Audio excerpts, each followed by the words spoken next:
It's about, this town of Strakavica. They are going through some pretty tough times, one of them being typhus epidemic, another being they're inside of a Nazi slave labor camp. So those are two pretty shitty things. When coupled together, makes for a pretty shitty time. But without further ado, here is Chapter 13, Tartak.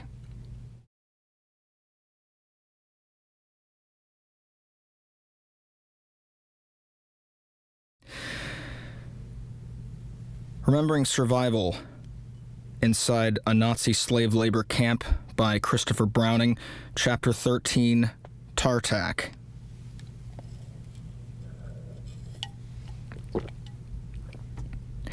While most of the Jews selected for labor on the day the Wierzbnik ghetto was liquidated were sent to either Strelnica or Mazowka, a smaller contingent of Jews had been assigned to work in the sawmill and lumber yard called Tartak. An even smaller group of 84 Jews was temporarily kept at work in the electricity works, Zilwerk, where they already had been living before the deportation. Neither Tartak nor Zilwerk was administered by the Braunschweig Steelworks Corporation. They were thus spared the murderous visits of Althoff and Meyer, but as German-run businesses using Jewish labor, they fell under the more distant supervision and occasional inspection of the local police chief, Walter Becker.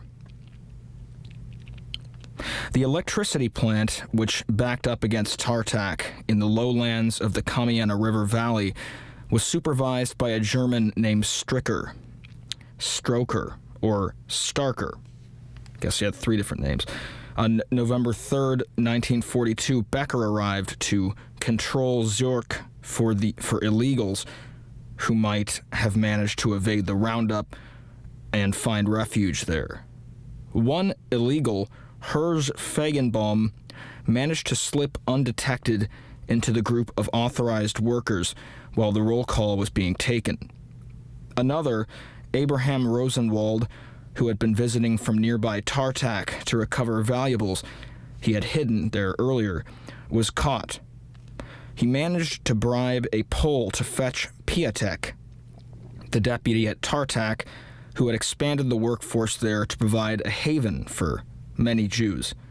Piatek intervened on Rosenwald's behalf and saved him. Becker had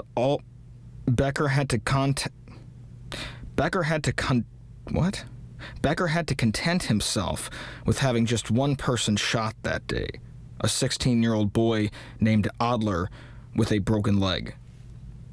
Some of the workers at Zurich were transferred to Sadelwijk, which had been reopened as a remnant ghetto and proclaimed a legal haven for Jews in order to entice them out of hiding. Hirsch Feigenbaum was among those transferred, and in Sadelwijk, he had the good fortune to be reunited with his only surviving daughter, Shava, who had arrived there via a different camp.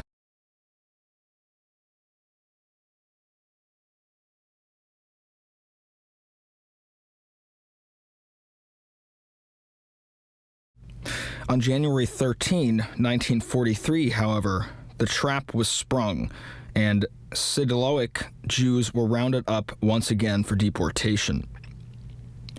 3 days earlier, the Jewish workers at Zurich had also been rounded up.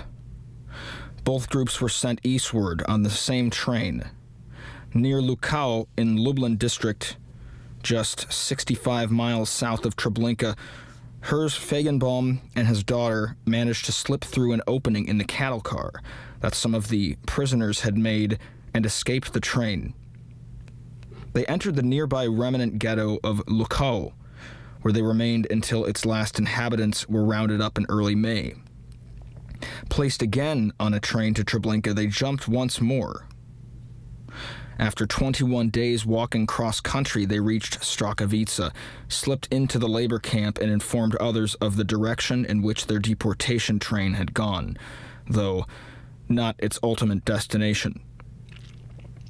Tartak was a pre-war Jewish lumber business named after its absentee owner, Heller. It had been Aryanized, taken over and placed under a German manager named Fiedler, also referred to as Fittler or Fickler. He was described by his grateful workers as decent, anständig, a nice man, an angel, and a very good man who cared for us as well and was good to us. The only negative survivor comments about Fiedler were that he took bribes, embezzled worker provisions for himself, and slept with his secretary, producing an illegitimate son, rather trivial, though very common vices among the German occupation personnel in Eastern Europe. Fiedler's deputy, the likewise highly esteemed Piatek, at some undetermined point, left Tartak for military service. The ethnic German foreman, Novak, was deemed not so good and cruel, but he was certainly not the chief symbol of evil at Tartak in the survivors' memories. That dubious position was unquestionably held by Fiedler's secretary, Fräulein Lutz. She was uniformly remembered and judged to be an evil person and a sadist. She was feared and very dangerous. Under the Fiedler-Piatek management team, Tartak produced ammunition crates and other wood products for the German military. It also became an extraordinarily unusual and highly desirable haven and refuge for Jews. In Tartak, the Jewish workers were fed and clothed better and lived in much cleaner environment than in Strelnica or Mazowka. They were given the day off from work on Yom Kippur, and in the spring of 1944, they were provided with flour to make matzos for Passover.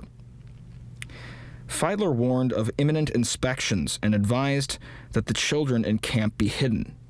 A number of workers there, through a combination of bribery on one hand and the helpful support of Fiedler and Piatek on the other, were able to bring family members from one of the other camps to Tartak and effect unification of the remaining family. But more important than any of these factors was the single most basic difference from Strelnica and Mazowka. In Tartak, the Jews did not live in constant fear of being shot. As a result, Tartak had no barbed wire fences and armed guards. That was unnecessary because it was far more dangerous for Jews outside Tartak than inside. An early and rare escape attempt in November 1942, one of the 3 escapees returned to camp voluntarily after several days. The other 2 did not survive. Moreover, Fiedler assured his Jewish workers that as long as he was there, nothing would happen to them.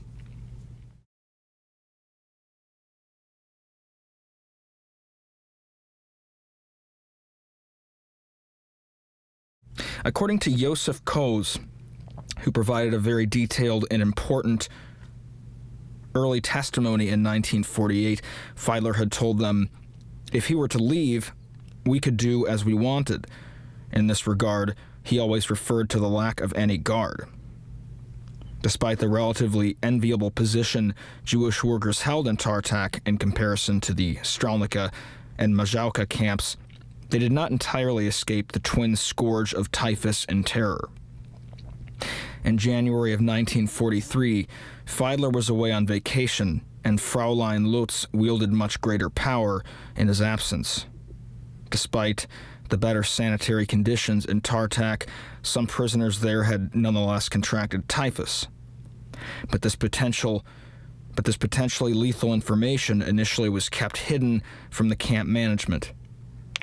However, when Lutz became aware that some of the workers were ill, she summoned a Polish doctor, Sirkowicz, who diagnosed 4 men with typhus.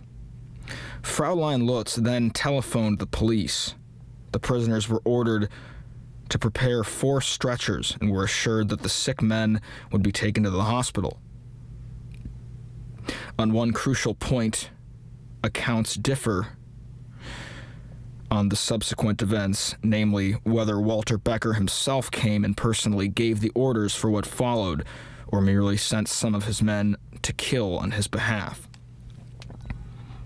Whatever the case, concerning Becker's personal involvement, there is no dispute over what happened thereafter.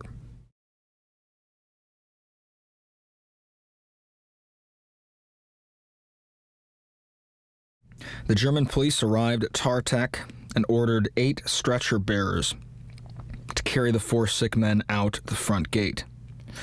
The column did not turn toward the hospital, but instead took the road to the Jewish cemetery. The stretcher bearers included Moshe Zucker carrying his son and Chaim Ash carrying his brother, as well as Abraham Rosenwald and Naftula Korenwasser. At the cemetery, the bearers were ordered to tip the stretchers over so that the men they had been carrying were dumped face down on the ground. The German police then stepped up behind their victims, revolvers drawn, and killed them with neck shots. The bodies were thrown into a trench and covered. According to Rosenwald, some of the victims were not quite dead when buried. According to Korenwasser, there was detectable rattling in the throats of the victims when they were covered. According to Ash, the German police carried out the execution fully cold-blooded, as if they were slaughtering cattle. Though at least 3 Jewish women were also infected with typhus at Tartak, they escaped execution at the hands of the German police. One was successfully vouched for by Dr. Blum, a Jewish prisoner in camp, and removed from the group of 4 that was taken to the cemetery, though she in fact did have typhus. One was dressed and sent off to work without being detected. A third was successfully hidden in the laundry.